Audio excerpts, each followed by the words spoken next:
Influencer नहीं है, आप नॉर्मल फेसबुक यूज़ करते हैं अपने दोस्त फ्रेंड्स के लिए, तो सभी लोगों को अपनी जो फेसबुक है उसको लॉक करके रखना चाहिए, अपने फ्रेंड्स को लॉक करके रखना चाहिए।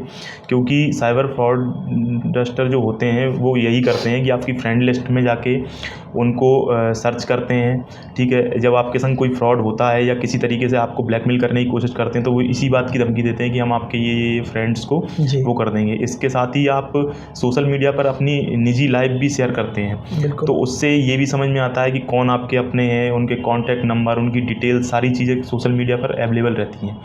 तो इससे बचने के लिए आपको अपना जो सोशल मीडिया अकाउंट है वो लॉक करके रखना चाहिए। साथ ही साथ मेरी ये सबसे सभी लोगों से सलाह होगी कि प्रत्येक प्रकार का जो सोशल मीडिया प्लेटफॉर्म है अगर आप यूज़ कर रहे हैं तो उसमें आप 2 स्टेप ऑथेंटिकेशन हमेशा ऑन करके रखें। इससे एक सबसे बड़ा फ़ायदा ये है कि बाई चांस अगर कभी ऐसी कोई स्थिति बनी कि आपका अकाउंट हैक हो गया, देखिए डिजिटल एज में ये आपकी एक आइडेंटिटी है। अगर आपके अकाउंट से किसी प्रकार की कोई आपत्तिजनक चीज़ शेयर होती है जी। या कोई ऐसी टिप्पणी होती है तो उसके लिए आप जवाबदार होते हैं। बिल्कुल। तो 2 स्टेप वेरिफिकेशन से लाभ ये है कि अगर आपका अकाउंट हैक भी हो जाता है उसके बाद भी आपका अकाउंट ईज़िली एक्सेसिबल नहीं होगा। जब तक वो 2 स्टेप कोड जो है वो पता नहीं चलेगा तो उसको हैक करने के बाद भी कोई साइबर फ्रॉड आपके अकाउंट को एक्सेस और यूज़ नहीं कर पाएगा।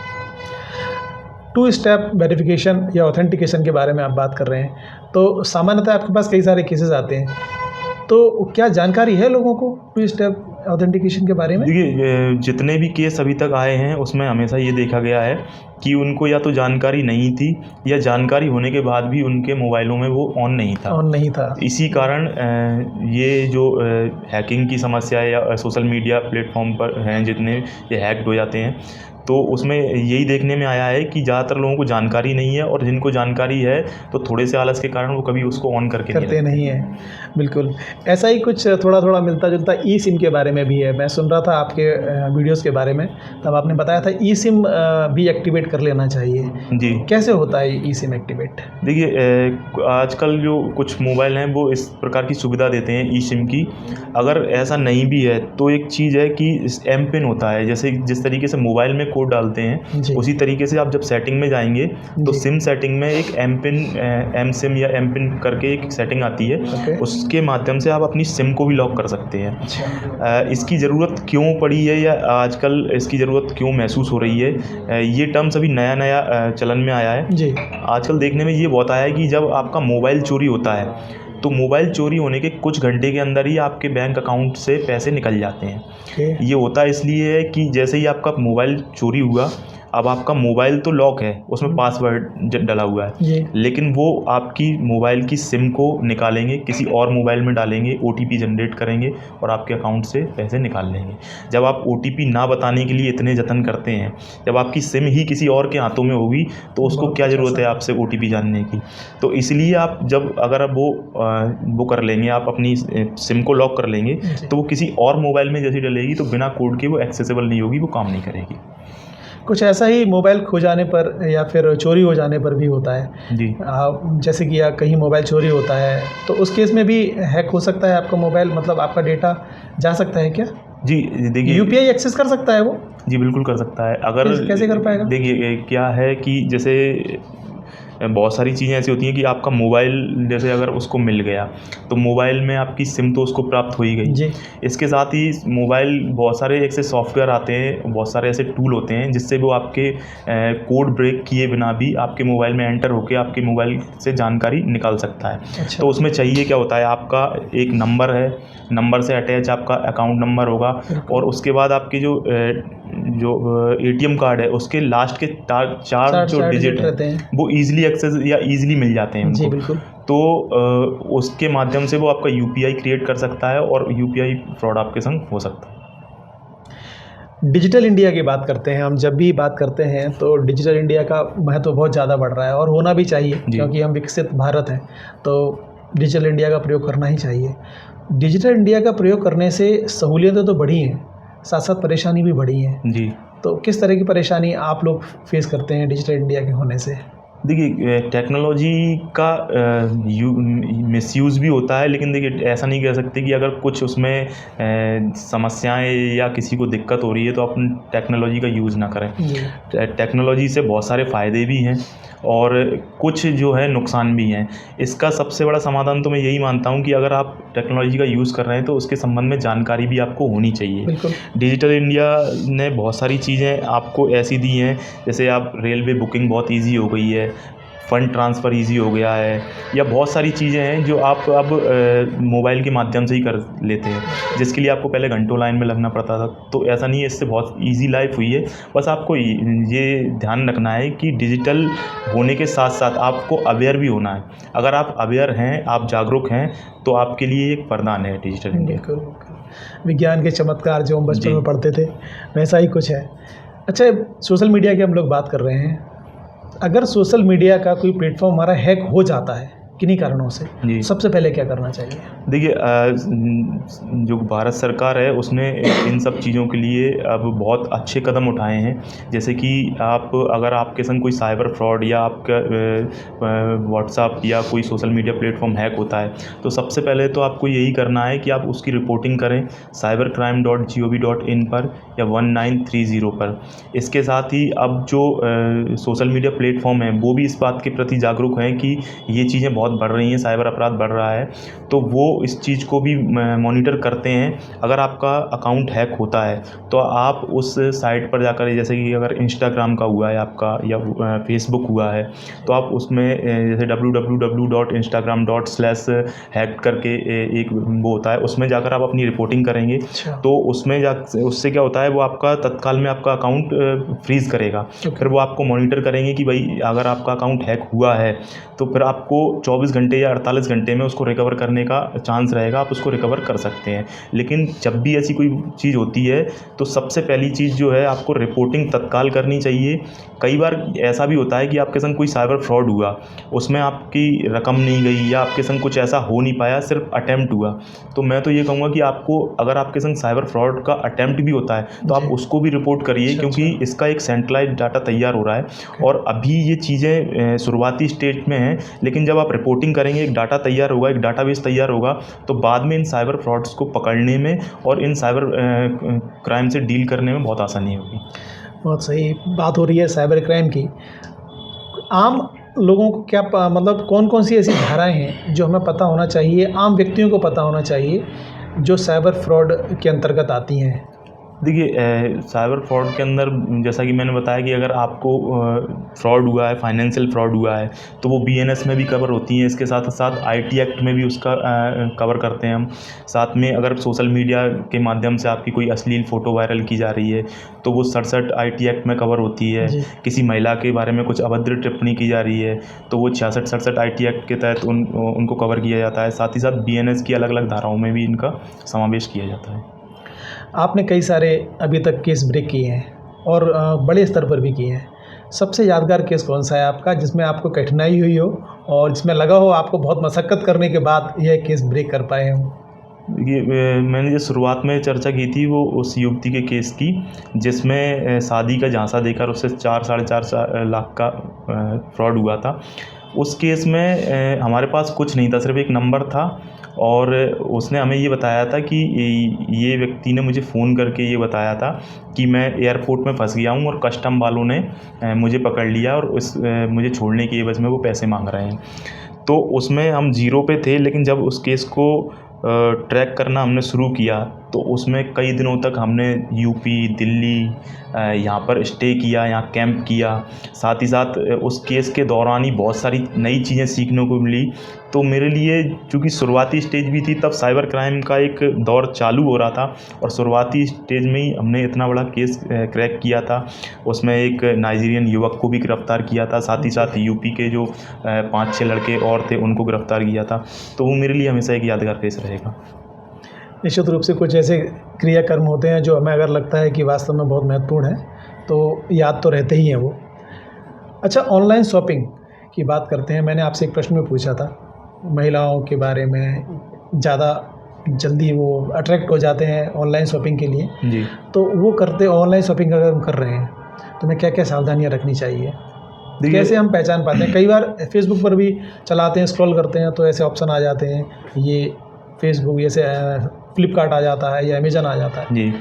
तो कैसे जान पाएंगे हम कि वो फेक है या फिर ओरिजिनल है? देखिए, ये समस्याएँ जैसा कि आपने बताया कि हाँ, महिलाओं के संग ज़्यादा हो सकती हैं, क्योंकि अभी बीच में ही कुछ 1-2 केस ऐसे आए थे, जिसमें क्या होता है आजकल, ये तो हो गया कि फ़ेसबुक और उसके माध्यम से। आजकल मैंने ये देखा है कि लोग व्हाट्सएप पे भी एक ग्रुप बना लिया है, वो अपनी मार्केटिंग उस ग्रुप के माध्यम से कर रहे हैं। जैसे कुछ कपड़ों की शॉप है तो उनका एक ग्रुप बना हुआ है, या फिर अभी मैं जिस जिम में जाता हूँ वहाँ उस जिम के ओनर हैं, उनके संग एक फ्रॉड हुआ था प्रोटीन के नाम पर। उन्होंने प्रोटीन परचेज़ करने के लिए किसी ऐसी ही साइट से वो कर लिया था। जी। तो मैं इस सिलसिले में जो मेरा कहना है कि अगर आप ऑनलाइन शॉपिंग करते हैं तो ऑथेंटिकेट साइट या ऐप्स के माध्यम से करें। आपने जो अपने मोबाइल में डाउनलोड किए हैं उनके माध्यम से जाएं। दूसरा ये है, इंस्टाग्राम और अदर सोशल मीडिया प्लेटफॉर्म हैं जिन पर रील के माध्यम से जो एड्स आते हैं, आप हमेशा ये देखेंगे कि उनमें बहुत महंगी चीज़ों को बहुत सस्ता करके, बहुत क्वालिटी की चीज़ों को बहुत सस्ते दामों में बेचने का या देने का वादा किया जाता है। जी। तो फर्स्ट इंडिकेशन तो यही होता है कि अगर कोई बहुत अच्छी चीज़ बहुत सस्ते दामों में मिल रही है, तो इससे यही समझ में आता है कि भाई ऐसा संभव नहीं है कि कोई 1 लाख की चीज़ आपको 10,000 रुपये में दे दे। नए जो बच्चे हैं या महिलाएं हैं इस चीज़ से आकर्षित होती हैं, और जो सोशल मीडिया पर रील के माध्यम से जो एड्स चलाए जा रहे हैं उसमें मैंने ये देखा है 90% जो है फेक होते हैं, और इन्हीं के माध्यमों से लोग इसमें फंसते हैं।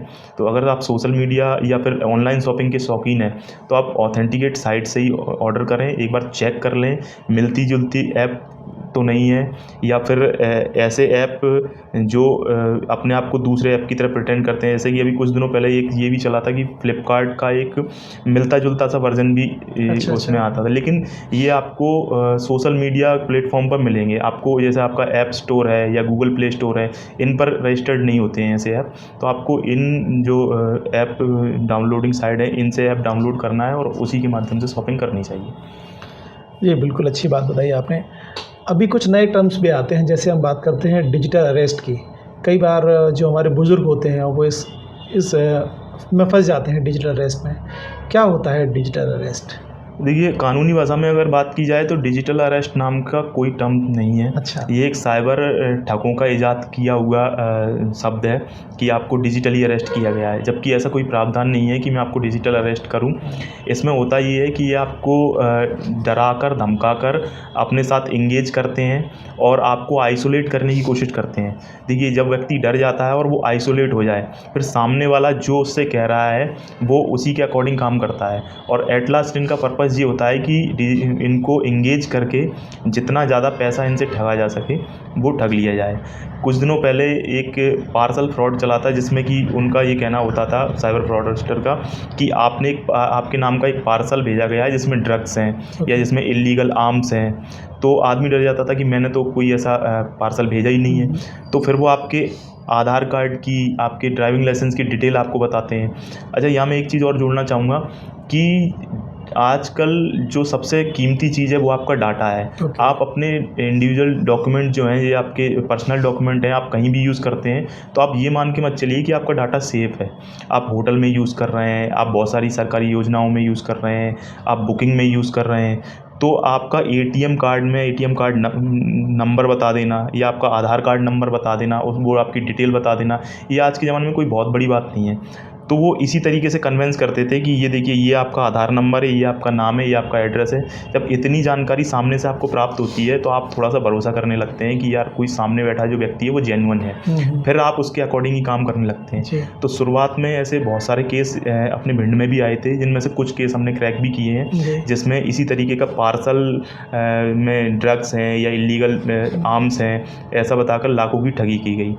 अभी लेटेस्ट में जो मॉडस ऑपरेंडी अपनाई है इन लोगों ने, उसमें ये करते हैं कि आपको फ़ोन करते हैं कि आप अपने गूगल क्रोम पर अश्लील साइट या पोर्नोग्राफी देख रहे हैं और हम भारत सरकार के फला मंत्रालय से बोल रहे हैं, हमने आपके वॉच किया, आपकी इस क्रोम की हिस्ट्री निकाली है, तो आपने ये देखते हुए पाए गए हैं। फिर उसके बाद व्यक्ति कहता नहीं सर मैंने देखा नहीं, मैं पुलिस से बोल रहा हूँ और आपके पास FIR हो गई है, आपकी डिटेल बता देंगे। ऐसे युवकों को डरा धमकाकर कि आपकी सिम का मिसयूज़ हुआ है, और अब इस तरीके से बहुत ज़्यादा ये डिजिटल अरेस्ट या साइबर ठगी कर रहे हैं। आपने बात की जैसे हमारा आधार जो है ना, आधार हम देते हैं या पैन नंबर देते हैं या अकाउंट नंबर देते हैं, तो कई सारे केसेस ऐसे होते हैं कि जैसे हम कहीं घूमने जाते हैं, किसी यात्रा पर गए, तो आधार नंबर तो देना ही होता है, उसकी फ़ोटोकॉपी भी होटल वाले मांगते ही हैं। जी। तो कैसे बचें इन चीज़ों से? कोई ऐसा प्रावधान भी है कि अगर हम आधार कार्ड ना दें या फिर केवल 4 डिजिट दें, ऐसा कोई प्रावधान भी होता है? जी, इसके लिए आप जो आधार की ऑफ़िशियल वेबसाइट है, उस पे आप अपना मास्क आधार डाउनलोड कर सकते हैं। मास्क आधार? जी, जी। इसमें आपका जो आधार कार्ड नंबर है वो ओपन नहीं होता है, आपके आधार कार्ड के लास्ट 4 डिजिट जो होते हैं वो शो होते हैं, और ये मान्य है। कई अच्छा। सारे होटल वाले आप देखेंगे कि वो इस चीज़ को बोलते हैं कि आपका आधार में नंबर नहीं दिख रहा है, हम इसको वो नहीं करेंगे। तो चूँकि ये ऑफ़िशियल साइट से डाउनलोड किया गया है और सरकार द्वारा इसको जारी किया गया है, ये हर जगह मान्य है, और अगर कोई होटल संचालक इसको लेने से इनकार करता है तो आप पुलिस सहायता ले सकते हैं। Very good. अच्छा, एक केस आपने और ब्रेक किया था, और वो भी काफ़ी बड़ा केस था, और वो था उमरी में, शायद एटीएम से संबंधित कोई केस था। जी। उसकी भी काफ़ी चर्चाएं हुई, काफ़ी सराहना हुई। क्या था वो केस? एटीएम से भी क्या ठगी की जा सकती है? देखिए, वो केस में क्या होता था कि ये कुछ जो अपराधी थे, वो ऐसे व्यक्तियों को चिन्हित करते थे जो एटीएम ठीक से ऑपरेट नहीं कर पाते, और उनकी मदद करने के नाम पर वो उनका एटीएम चेंज कर देते थे, और फिर उनको बोलते थे कि आप अपना पिन डाल के देखिए, शायद अब निकल आए। वो जब अपना पिन डालकर उसमें निकालने की कोशिश करते थे, तब तक उनका एटीएम चेंज हो चुका था, लेकिन इस बीच में वो उनका पिन भी देख लेते थे। अच्छा। और फिर वो कहते थे कि ये सिस्टम आपका जो मशीन है वो ख़राब है, आप किसी और मशीन पे जाकर उसको यूज़ करिए, और वहाँ से निकल कर अगले एटीएम में जाकर ये उनके पैसे निकाल कर इस तरीके से धोखाधड़ी करते थे। तो इस गैंग के भी हमने 4 सदस्य पकड़े थे, जिनसे हमने लगभग 1-1.5 लाख रुपए से अधिक की रकम बरामद की थी, साथ ही साथ 15 केसों का खुलासा किया था। बहुत बढ़िया, अच्छी बातें हो रही हैं, आपने कई सारी चीज़ें बताई। मैं साइबर एक्सपर्ट शिव प्रताप सिंह से ये जानना चाहूँगा कि आप कोई साइबर सुरक्षा मंत्र जो हम सबको देना चाहें, जी। क्या होगा वो? देखिए, अगर आप डिजिटली एक्टिव हैं, आप फ़ोनपे का यूज़ करते हैं, आप सोशल मीडिया का यूज़ करते हैं, तो सबसे बड़ा मंत्र यही है कि आप जो भी चीज़ देख रहे हैं, पहले रुकिए, उसके बारे में विचार करिए, और फिर उसके आगे की कार्रवाई करिए। मतलब उस पे क्लिक करना है, उसको छोड़ना है, उसको एंटर होना है उसमें, या उसको जाने देना है। मतलब साइबर फ्रॉड से बचने के लिए जो मंत्र है वो यही है, रुकें, सोचें, फिर आगे बढ़ें। अच्छा, एक नई चीज़ आई है, और अब तो काफ़ी हम सब लोगों के बीच शामिल हो चुकी है, वो हमारे दिनचर्या में भी वो शामिल हो गया है वो टर्म, वो है एआई, जी। Artificial intelligence. जी। क्या प्रभावित कर रही है साइबर क्राइम्स को? मतलब साइबर क्राइम उससे आसान हो रहे हैं, जी, या आप लोगों के लिए उसका कितना उपयोग हो रहा है? देखिए, जैसा कि बताया, टेक्नोलॉजी हमेशा दो-धारी तलवार के रूप में काम करती है, कि ये इससे बहुत सारे फ़ायदे हैं, बहुत सारी चीज़ों में हमें हेल्प भी कर रही है, लेकिन इस चीज़ का उपयोग जब अपराधी अपने लिए करते हैं तो वो थोड़ा-सा घातक भी होती है। जैसे एआई का अभी जो लेटेस्ट यूज़ जो कर रहे हैं, एक तो वॉइस क्लोनिंग में, कि आपसे बात हुई, आपका वीडियो कहीं देखा, उसकी क्लोनिंग कर ली, या आपने मैं एक बहुत अच्छा एग्जांपल आपको देता हूँ। आपने अभी देखा होगा कि मेटा ने एक फ़ीचर वो किया है, लॉन्च किया है, कि आप अपना जो वीडियो डालते हैं उसमें आप ट्रांसलेशन ऑन कर दीजिए, वो आपकी 4 भाषाओं में आपकी जो वीडियो है वो ट्रांसलेट करके आपको दे देगा। और उस वीडियो में जब आप खुद सुनेंगे तो आपकी भाषा चेंज हुई होगी, स्पेनिश बोल सकते हैं आप, इंग्लिश बोल सकते हैं, पुर्तगाली बोल सकते हैं, लेकिन आपका जो टोन है और आपकी जो आवाज़ है वो बिल्कुल सिमिलर रहती है। तो यही तरीका साइबर ठग भी यूज़ करते हैं। ये आपके परिचितों की आवाज़ में आपको फ़ोन